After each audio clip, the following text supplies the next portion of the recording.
Bienvenue dans ce nouveau billet de la Bourse en stress en date donc du 31 octobre 2025.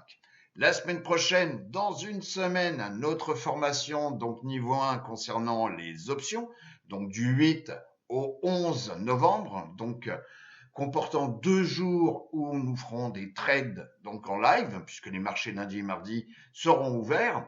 Où est-ce que nous en sommes donc le 31 octobre 2025? Alors, le feed and greed, bon, vous voyez, on est dans le fear, ok. Alors, il y a eu des bonnes, des mauvaises nouvelles. Bon, le mois d'octobre, généralement, peut être propice à des retracements, ça dépend des années. Bon, en tous les cas, le taux de peur n'a pas été aussi important qu'on pouvait le penser. Mais bon, les marchés sont toujours plus forts que nous. Cette semaine, il y a eu donc des earnings, des résultats. Alors j'en ai sélectionné quelques-unes qui vous donnent un peu le panel de la consommation euh, donc des États-Unis. Donc pour voir une prospective de l'évolution possible des marchés. Bon, alors vous avez Visa, Visa, hein, donc les cartes de crédit. Hein. Donc vous voyez, on a eu un résultat au-dessus donc le revenu, hein, 10 milliards,7 donc sur le trimestre par rapport à 10,61 en forecast. Bon, earning per share donc 2,98, 2,97 en forecast. Bon, donc ça veut dire que si Visa a un bon résultat sur le revenu, c'est qu'il y a de la consommation pour les cartes de crédit. Pas de business sans transport. UPS, alors là, regardez les résultats, donc 1,74 par rapport à 1,30. Donc la distribution va être, pour ceux qui ont de l'UPS, relativement intéressante, avec un revenu supérieur au forecast. Donc là aussi, ça veut dire que le business va bien puisque le transport va bien. Donc ça, c'est du consumer cyclical. Donc ça, c'est Caribbean, donc une société donc de voyage en bateau. Ça, même le revenu a légèrement baissé, mais bon, le dividende va être quand même copieux. PayPal, même chose, la consommation. Bon, regardez, 1,34 et puis un revenu qui est légèrement au-dessus du forecast. Bon, donc ça, c'est une société qui fabrique des engins, donc des engins pour la distraction des véhicules. Donc ça aussi, c'est du consumer cyclical. On est au-dessus du forecast. Et puis le revenu, pareil. Donc ça, c'est des biens et services cycliques, donc sur des véhicules de loisirs. En tous les cas, ça prouve comme quoi il y a de la consommation. Et tout ça, ça nous donne une petite perspective sur la fin de l'année qui, je pense, sera bonne sur les marchés financiers. Et puis, regardez, Microsoft, même chose, la grande surprise. Le dividende, il est quand même, il va être sympathique. Euh, Google, regardez, 2,85 par rapport à 2,29 et un résultat au-dessus du forecast. Bon, c'est comme. Alors vous allez me dire, oui, mais c'est les Magnificent Seven, c'est ça, etc., etc. Oui, ça tire les marchés. Mais le résultat, en termes de publicité, en termes de revenus, il est quand même franchement au-dessus du forecast. Et Meta, bon, Meta, c'est pour ça que Meta s'est pris une baffe. Donc, ils vont moins distribuer de dividendes parce que le résultat earnings per share, donc c'est uniquement 1,05$ par rapport à 6,68 prévu. Bon. Et puis pourtant, le revenu est légèrement au-dessus. Donc Meta a fortement, il y a eu un gap baissier sur Meta. Et puis là aussi, je vous l'ai mis, Caterpillar. C'est l'industrie, là, Caterpillar, c'est la construction. 4,95, au-dessus du forecast. Et le chiffre d'affaires, au-dessus, on n'est pas tout à fait à 1 milliard de plus, mais en tous les cas, pas loin. Hein. Bon, donc tout ça, c'est, je dirais, pour l'économie américaine, c'est de bon augure. Donc ici, sur les secteurs, un secteur sur 6 mois, ils sont positifs, sauf deux, le real estate et le consumer defensive. Donc secteur de prédilection quand le marché va pas bien, etc. On se réfugie là. Bon, et ben vous voyez comme quoi, tout va pas si mal que ça quand même. La technologie est le premier secteur. Le deuxième, c'est communication services avec 27,30% sur 6 mois. Bon, et on peut voir également sur la semaine, la performance sur la technologie a été quand même fort sympathique. Moins, donc c'est zéro, je vais dire 0% pour tout ce qui est communication services. Et puis, consumer cyclical, 1,52. Bon, donc c'est positif tout ça. Alors je dis pas comme quoi on est à l'abri, mais on est en période de fin d'année. Le put-call ratio, on le voit à chaque fois. Bon, on est à 0,52 là, 0,55. Bon.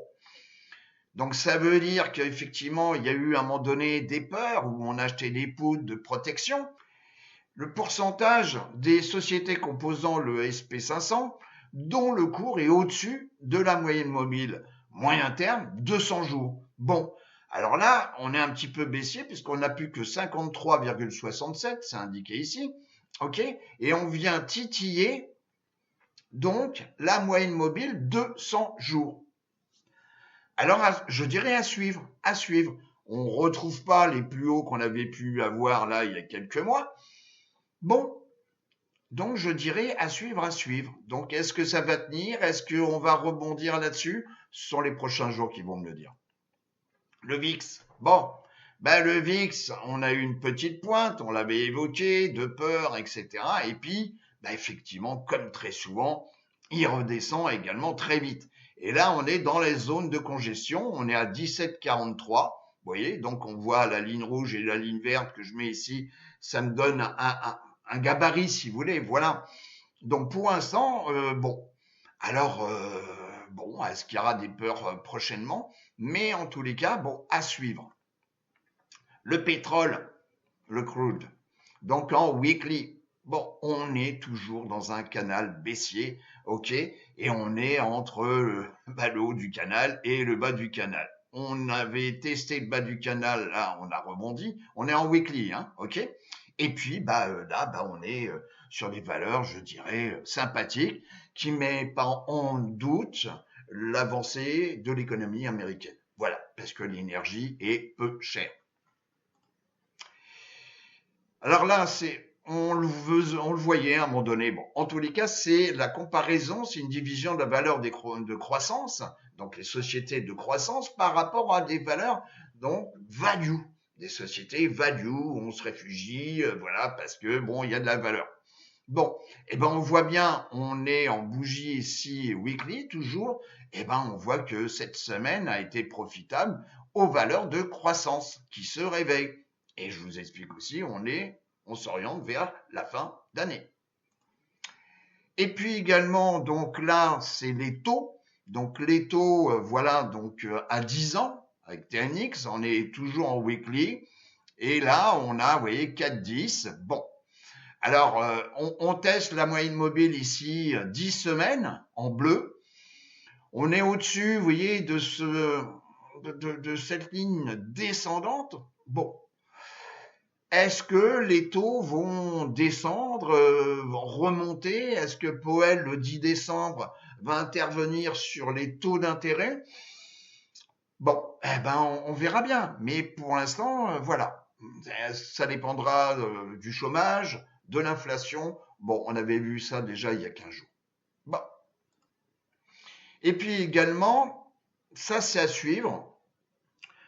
Parce que je vous rappelle que le carry trading consiste à emprunter de la devise, par exemple le yen, où les taux d'intérêt sont ridicules, voire parfois même en dessous de zéro. Et donc on investit par exemple sur le marché américain. Bon. Donc la comparaison du dollar américain par rapport au yen est intéressante puisque effectivement ça nous donne grosso modo la pondération du yen. Est-ce qu'ils vont remonter les taux d'intérêt? Alors ça risque aussi de dégager le carry trading où effectivement les gens vont sortir leur position, donc emprunter en yens parce que les taux vont monter. Donc souvenez-vous, hein, c'était en août 2024 où il s'était passé un petit quelque chose sur les marchés.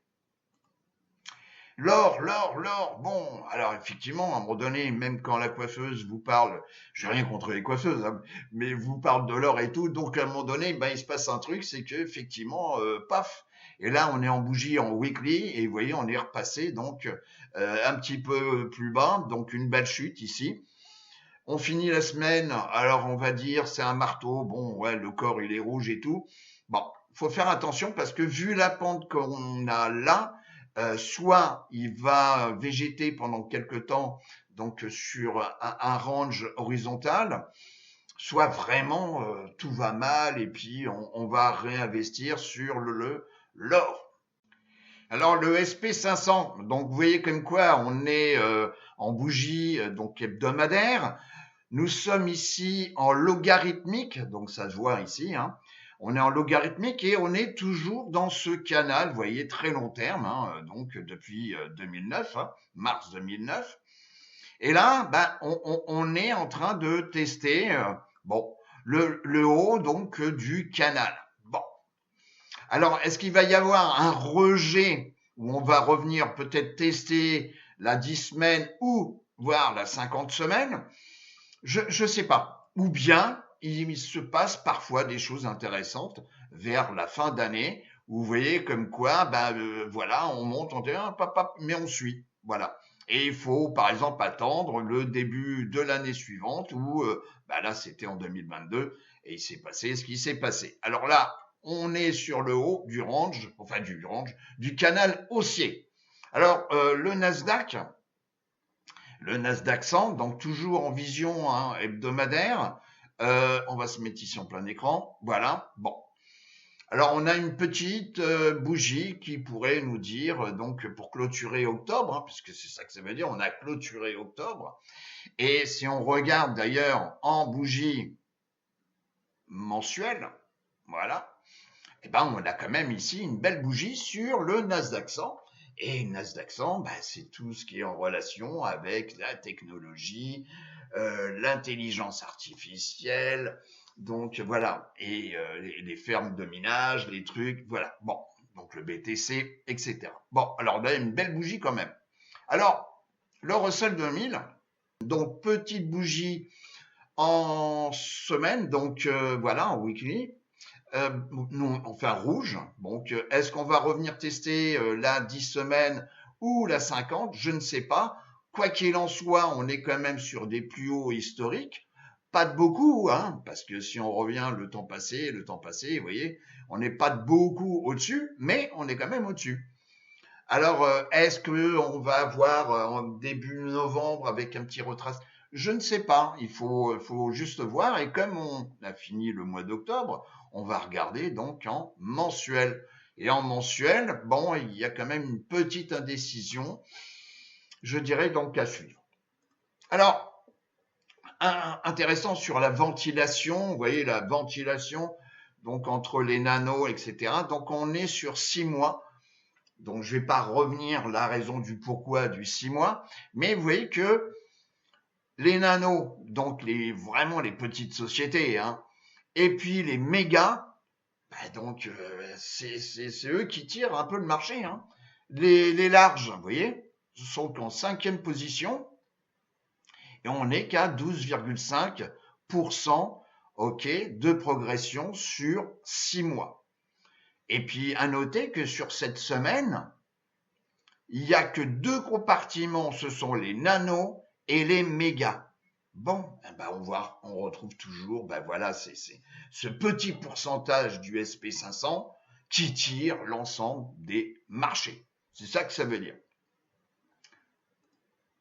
Concernant les sous-secteurs, ce qu'on appelle les industries, là, depuis 3 mois, parce que de temps en temps, il faut être réactif, vous voyez, depuis 3 mois, on a donc tout ce qui est réseau pharmacie de revente, l'argent, le solar, L'uranium, donc ça c'est une thématique qu'on a déjà étudiée, hein.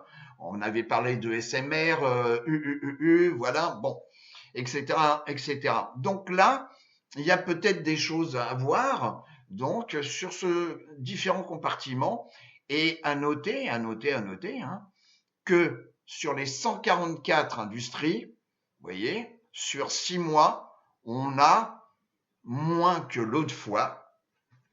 Vous voyez, on en a moins que l'autre fois sur 6 mois qui sont positifs sur 6 mois. Vous avez tout ça qui est négatif sur 6 mois. Bon. Alors, il y a peut-être des pépites à les trouver, hein, dont celles qui retracent un peu, mais bon, si sur 6 mois, quelque chose monte, bon, les probabilités font comme quoi bah, ça risque de continuer de monter. Et puis pour l'inverse, c'est valable aussi, si ça baisse depuis 6 mois, les probabilités sont là aussi pour nous indiquer comme quoi ça risque de continuer. Donc voilà, alors on va voir également la semaine prochaine. Donc la semaine prochaine, il faut suivre donc d'abord le fonds donc, de Warren Buffett, hein, Berkshire Hathaway, donc va publier la semaine prochaine, donc vous voyez, ce sera le 3 novembre. Il y a Palantir, donc ça aussi, hein, tout le monde, hein, ça Palantir, hein, qui est un acteur majeur dans tout ce qui est contrôle. Alors le 4, on aura également donc Uber, on a également Annette, Arista Network, donc à suivre. Donc c'est quand même une grosse capitalisation aussi. Ok. AMGN aussi. Donc ça, ce sera et Pfizer. Ok. Le 4 novembre. Il y a un mois, je vous parlais de la société donc UUUU qui était donc en relation avec l'énergie nucléaire. Et donc on voit, hein, c'était début voilà octobre. Et puis vous voyez, la société elle est montée comme une fusée. Donc on avait évoqué hein, une vente de put, hein, parce qu'il y avait déjà peut-être soit 16 ou 14 dollars pour essayer de se faire assigner, pour obtenir. Bon, bah en tous les cas ça n'a pas été fait. On a juste touché une prime. Et puis, bah après, bah, il suffisait de racheter sa position vendeuse avec 80%, par exemple. On voit ça hein, pendant les formations, avec 80% de résultats sur la prime encaissée. Bon, bah voilà.